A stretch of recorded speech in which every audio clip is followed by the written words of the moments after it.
Hello there, welcome back to you fool, and well, better than Napoleon. We're currently on War Scandinavia, a war that I so far has botched beyond belief. I've lost a 12k stack to battle, and I've done a lot of, well, questionable strategic decisions, and I have a very bad feeling I'm going to keep on doing just that. And on the other note, there's also a couple of other things that we need to, well, talk about today. I am going to be switching up quite a bit just how well the series will go. Currently I went back to City just for one day, but thanks to buses being late and other things not going as planned, there will be a limit to just what I will be able to do in terms of recording. The goal was to get done with July. I still have 11 more episodes, 9 more episodes, sorry, including this one, to go before I reach that. So make sure that I actually have enough time. I'm going to short down every episode to about 10 minutes. And what that means is that I'll basically record the material in the city, bring it with me home, or basically edit it there, and then upload it from home. But my internet at home is incredibly slow. It's less than a megabyte upload. So I basically will take forever to upload. And that's why I have to make very small videos if I am to pull off anything in terms of that. So we'll have to see how this turns out. We're in a battle now. We're actually doing quite a bit of damage, and we're doing it quite quickly here. We might actually be able to break them. We did actually break them before they actually came in with the assists here, so we might be good. In terms of general, they have a tiny bit of an advantage, but they do have better forces in general. And of course, this is basically what has been causing us so much grief during this war. But as things are looking, we're looking pretty good. We won 2 straight battles here. So I'm going to be using this now to try and block off my enemy.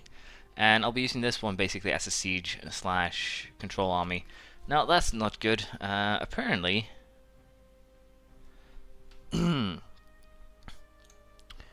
this doesn't make any sense. I still don't understand how fortresses work, but basically both of these have basic control centers, which is never. Did I really need another fortress here if I want to completely block them off? Probably. But I had another fortress here that is mine. So I have no idea how this 30,000 Lithuanian stack actually snuck through, but it did. And that is of course going to be very, very problematic. Lithuania, I can't probably piece them out. That's going to cost me war reparations, which I don't really want to pay, especially considering just how much money I have. It is definitely not a very good idea, so I think we're just going to have to turn back as soon as we have returned, because Lithuania's army is not as good as the Swedes' army. They have military tech 16, which is, as you can see, 2 techs behind me. And to be perfectly honest, the only real strength they have is manpower. We're going to arrive their first 2, and of course what this means is that we'll be able to most likely trash this Lithuanian army to the point where I think we might be able to piece Lithuania out, which will give me anything that, or everything that I need to make a peace here with Scandinavia, and that is going to be the most interesting part. If I can peace out with Scandinavia, then of course this war is basically done. It's as simple as that. But for the time being, I'll just keep on doing what I have been doing. And do I want to go for level 3 guy again? I can afford it. I think we're actually going to go with level 2 guy, just to save a tiny bit more money. And we'll have to see how we want to handle Lithuania. But I am pretty sure that once this fortress here falls, we have done it. Then we will be getting what I want from Scandinavia, and then we can start working from there. But yeah, Lithuania is already back with another 22,000 man army. They occupied Ingermanland, but I don't understand how they're doing this. He's in Never, and he's walking... I see, so it's basically just been walking through my fortresses without sieging them. Which doesn't make too much sense, to be perfectly honest, but I guess this is because this is Scandinavian province, it's not mine. Even though I've occupied it, which again doesn't make too much sense, but hey, that's just how they've done it. So, sadly not too much I can do about that. Most of the forces though are down here, so I think I should probably focus on building a stronger navy for the next one. Royal marriage has ended, we can't have that happening. Regency Council for Alexander Carol. 626, that's not a bad one. So yeah, let's just reaffirm that royal marriage. And again, I'll be looking out for Lithuania until the point where they're actually willing to leave, which should be pretty soon, seeing how Bohemia and Poland are putting pressure on them.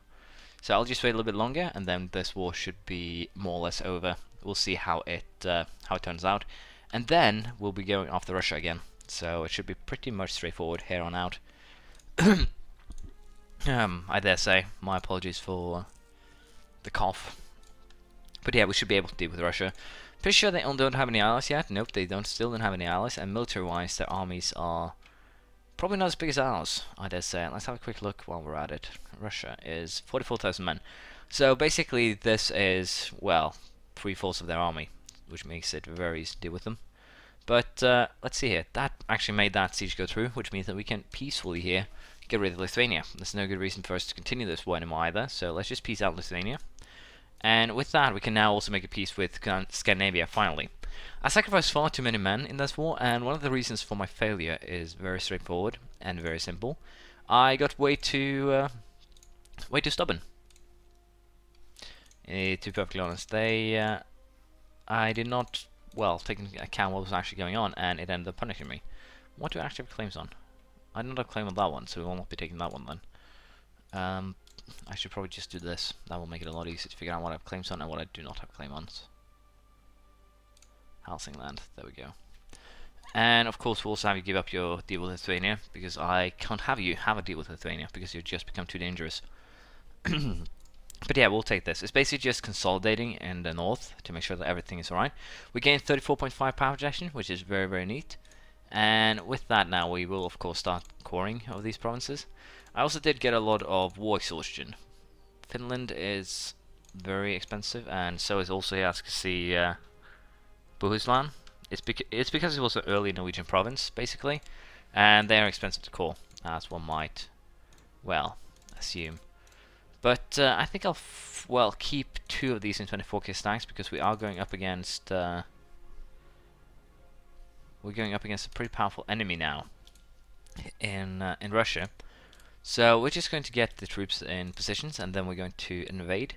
I'm a little bit unsure what else I want to do. Most likely I deal with Castile, just get them out of the way, if you will, and then we can focus on Austria afterwards. I do also still want to fight the Pope, to be perfectly honest, and we'll probably do that very soon. Lucca is also a target, and Milan is a friend from now on, because Milan can work as basically a barrier against Austria, so that should be fine. But for now, I'll prepare for the war against our enemy here, and we'll see how things go. But first, we're going to take another exploration idea, and this gives me an extra colonist, which is good. And since, as you can see, the AI doesn't actually colonize on its own, which is troublesome, we are just going to have to help them to set up the colonies. And of course, England is actually going to be very helpful in terms of just setting up colonies. Holland also to some degree, I think, depending on how they deal with their losses so far. But for now, I'll prepare for the war against Russia, and then I'll come back to you once that is ready. Scandinavia is no longer a valid rival for us after we beat them so severely. My next rival here will be England again, I think. Yes, England, because I can actually trash them very easily, and I still have a couple of claims that we can enforce. I'm probably going to take Derby, Oxfordshire, and possibly Lincoln in this next war, depending, of course, on how much they manage to colonize before the next one. I might want to fix this in terms of just slowing one unit down for the gain of the others, so we don't get too much exhaustion based just walking there. But I'll set that up, and we'll see how things turn out. Well, I had just an interesting event here. Men flocked to the colours. Men are flocking to the colours, begging for a chance to serve in a glorious armed forces. Goes from the side of the big battalions. 22,000 free manpower. Can't complain. Bidai has also grown to become a full-fledged colony. Sadly, it was... oh, I mislooked. It went to French Mexico instead. Not to fret, though. We can still just keep on working on the French region here, which will be the French region of colonial Eastern America, which of course we'll be getting pretty soon. England is also very colonial of them, so of course it's going to be helpful. I'm going to keep England around, and as soon as I've actually established colonial nations, everything England colonizes in the New World will go in under those colonial nations. So to be perfectly fair, they're doing a lot of the job for me, as I've said. So I'm going to allow them to keep on doing what they have been doing. I think I'm just going to, well, lessen them in size, and even though they will be a little bit ugly to look at, they will still be very, very useful.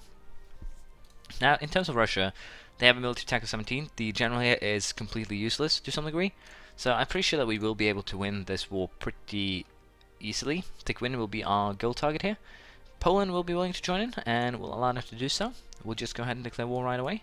Again, this is kind of a risky move, but I'm pretty sure that it's possible. And of course, I'm very sorry that the episodes will be limited to 10 minutes, but it's kind of what I have to do just to make sure I can get enough content as promised. I really would like to earn more time, but sadly that is not the case. Thank you for watching. Please leave a comment, praise, criticism, anything you feel like, and we'll continue this next time, where we will be fighting a war against Russia. I'll see you then. Bye.